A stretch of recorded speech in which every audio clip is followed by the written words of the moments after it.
O que a Bíblia fala sobre namoro? Duas pessoas andarão juntas se não estiverem de acordo? Amós 3.3. Jovens cristãos normalmente se preocupam com namorar de uma maneira que agrade a Deus.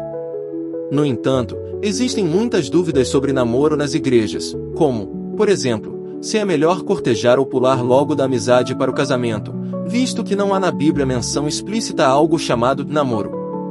Afinal, as Escrituras orientam como deve ser o namoro do cristão? Primeiro, é verdade que a Bíblia não menciona namoro. Esse tipo de relacionamento não está previsto nem no Antigo nem no Novo Testamento. A prática no Antigo Oriente, região onde a Bíblia foi escrita, era a dos casamentos arranjados pelos pais. Muitas vezes, a pessoa só conhecia o seu cônjuge no dia da união, como Isaque, que só conheceu Rebeca quando ela lhe foi levada pelo servo de Abraão. Gênesis 24.52 ao 67. Apesar disso, havia casamentos muito bons. Namoro é uma invenção da sociedade ocidental moderna e, até hoje, o sistema de casamento em alguns países do mundo continua sendo do arranjo familiar patriarcal. Portanto, de fato não há na Bíblia menção a namoro e, por essa razão, devemos ter muito cuidado na hora de estabelecer regras e leis sobre este ponto, o famoso pode e não pode. Segundo, entendo que as pessoas que estão pensando em namorar deveriam contemplar a possibilidade de ficar solteiro, conforme aventada pelo apóstolo Paulo. Com respeito às virgens, não tenho o mandamento do Senhor, porém dou minha opinião, como tendo recebido do Senhor a misericórdia de ser fiel. Considero, por causa da angustiosa situação presente, ser bom para o homem permanecer assim como está. 1 Coríntios 7.25 e 26.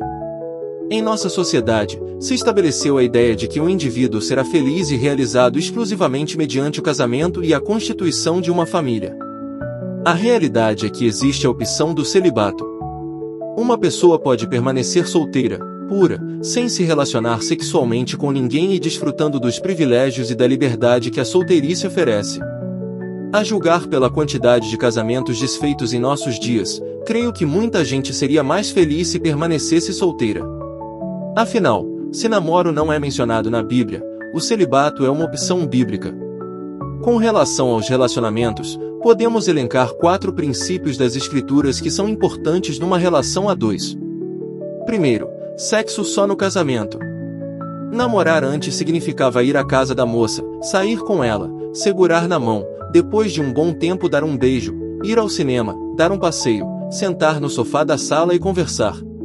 Era viver momentos que lhe permitissem conhecer um ao outro. Era inconcebível cogitar o sexo antes do matrimônio. Hoje em dia, predomina a ideia que namorar é ter uma pessoa a quem levar para a cama. Paulo escreveu, portanto, digo aos solteiros e às viúvas, é melhor que permaneçam como eu.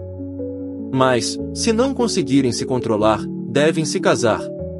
É melhor se casar que arder em desejo. 1 Coríntios 7.8-9. Logo, a alternativa para quem vive incendiado pelo fogo da paixão é se casar, e não fazer sexo com a namorada. Um dos perigos do sexo antes do casamento em um relacionamento é o risco de criar um vazio emocional. O caso de Tamar e Amnon em 2 Samuel 13 serve como um alerta.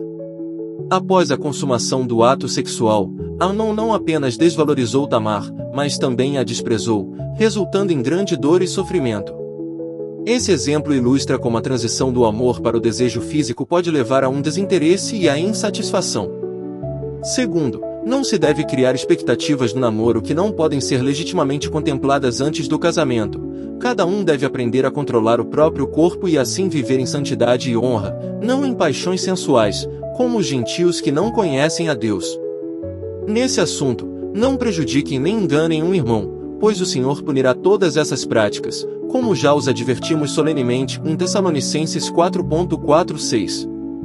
Se uma pessoa toma certas intimidades do namoro, como apalpar determinadas partes do corpo do outro, cria-se uma expectativa e o organismo do indivíduo se prepara para uma relação sexual que não será consumada. Isso ocorre muito entre jovens cristãos cientes de que não podem levar a cabo uma relação sexual, mas que acabam fazendo de tudo, exceto consumar a penetração. Isso tem de ser evitado a todo custo. Terceiro, é fundamental que o solteiro procure ouvir a opinião dos pais e buscar o consentimento deles. Ninguém nos conhece melhor que eles, então, namorar alguém com o conhecimento e aprovação dos pais não só é sinal de respeito, mas dá muito mais segurança a quem namora. É importante lembrar que, quando um indivíduo casa, a família do cônjuge passa a fazer parte de sua vida. É preciso pensar bem se trata-se de um grupo com quem haverá uma boa convivência. Para isso, a experiência e o envolvimento dos pais são essenciais. Quarto, um cristão só deve se casar com outro cristão. Se já é difícil manter a pureza ao namorar um crente em Jesus, imagine como é ter um namorado descrente, que não tem valor moral nenhum. O namoro de um cristão deve ser com outro cristão, pois o alvo do namoro é o casamento. O cristão não deve namorar por namorar, mas porque está pensando em constituir família, construir um lar e um relacionamento para toda a vida. Não faz o menor sentido alguém querer namorar com 13 ou 14 anos, por exemplo, pois um rapaz ou uma moça nessa idade não tem nenhuma condição de manter uma casa, nem maturidade para construir um relacionamento.